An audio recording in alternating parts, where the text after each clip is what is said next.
ఇతనికి చీమలు ఎక్కడికెళ్తాయో చూడాలనిపించి ఒక చిన్న కెమెరాని పెడతాడు. చీమలన్నీ కలిసి ఫుడ్ని దాచుకోవటం చూసి షాక్ అవుతాడు. జపాన్ వాళ్ళకి తెలివెక్కువై వర్షంలో కీబోర్డ్ వదిలేస్తారు.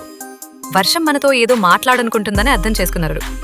వర్షం ఏం టైప్ చేసిందో అర్థం చేసుకోవటానికి తలలు పట్టుకుంటున్నారు. ఇతనికి రాత్రిపూట గాలి పటం ఎగరేయాలనిపించింది. కానీ అందరికీ కనపడాలని దానికి లైట్లు యాడ్ చేశాడు. ఇది అందర్నీ ఆశ్చర్యంలో ఉంచింది. ఎంత బాగుందో కదా. పాపమితను సిగరెట్కి బాగా బానిస అయిపోయాడు. అందుకే ఇతని భార్య బాగా ఆలోచించి ఇలాంటి బుడగల సిగరెట్ ఇచ్చింది.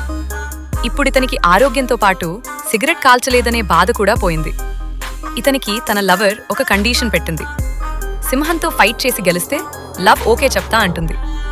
పాపం లవ్ కోసం ఇతను కష్టపడి గెలిచాడు. తర్వాత చూసే ముందు ఇలాంటి వీడియోల కోసం లైక్ చేయండి. మనం సినిమాల్లో కత్తి ఎగిరి చేతిలోకి రావటం చూసే ఉంటాం. ఇతను మాట సీరియస్గా తీసుకుని నిజంగా ఎగిరి వచ్చే కత్తిని తయారు చేశాడు. ఐడియా అదోస్ కదా. పాపం ఇతని భార్య చనిపోయిన తర్వాత ఇతనికి ఎవరూ హగ్ ఇవ్వటం లేదు. అందుకే ఆమె లేని లోటుని ఇలాంటి ఆర్టిఫిషియల్ హగ్ తయారు చేసుకుని ఒంటరితనాన్ని దూరం చేసుకుంటున్నాడు.